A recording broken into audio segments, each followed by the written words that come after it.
Il dramma si è consumato poco dopo le 21, un tonfo sordo nel vuoto. Tragedia venerdì sera alla residenza per anziani Parco del Sole di via Boccaccio a Padova. Un ospite di 72 anni è morto dopo essere precipitato nel vuoto dal secondo piano della struttura.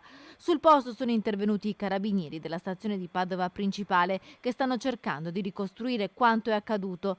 Nessuna ipotesi è esclusa, dal suicidio all'incidente. Il pubblico ministero ha disposto l'autopsia sul corpo del 72enne. Poche le informazioni che trapelano, nessun responsabile della casa di riposo parla. Il 72enne era ospitato al secondo piano della residenza per anziani. Al momento della tragedia era solo nella sua stanza. Il suo corpo senza vita è stato ritrovato proprio sotto la finestra del suo alloggio.